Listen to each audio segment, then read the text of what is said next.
গাজীপুরের কালিয়াকৈরে ঢাকা টাঙ্গাইল মহাসড়কের পাশে যত্রতত্র ফেলা হচ্ছে ময়লা আবর্জনা, ছড়াচ্ছে দুর্গন্ধ, নষ্ট হচ্ছে পরিবেশ। অতিষ্ঠ এই সড়কে চলাচলকারী যাত্রী ও স্থানীয় বাসিন্দারা। সমস্যা সমাধানে শীঘ্রই ডাম্পিং স্টেশন নির্মাণের কথা জানিয়েছেন পৌর প্রশাসক। গাজীপুর প্রতিনিধি অপূর্ব রায়ের তথ্য ভিডিওতে আরও জানাচ্ছেন সমর ইসলাম। নগদ নিয়ে এলো হার না মানা হার অফার। সর্বনিম্ন 10,000 টাকা রেমিটেন্স নগদে পাঠালে থাকছে স্বর্ণের হার জেতার সুযোগ। মহাসড়কের পাশে ময়লার পাহাড়, দুর্গন্ধে অতিষ্ঠ মানুষ, নাকচাপা দিয়েও রক্ষা পান না পথচারীরা।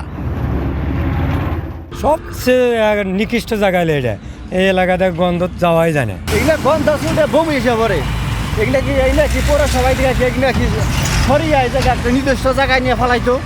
এ দৃশ্য কালিয়াকৈর পৌরসভার ঢাকা টাঙ্গাইল মহাসড়কের খাড়াজোড়া এলাকার। রাস্তার পাশে অবাধে ফেলা হচ্ছে ময়লা। খোলা আকাশের নিচে রোদ বৃষ্টিতে পচে শুকিয়ে উৎকট দুর্গন্ধ ছড়াচ্ছে। নষ্ট হচ্ছে চারপাশের পরিবেশ।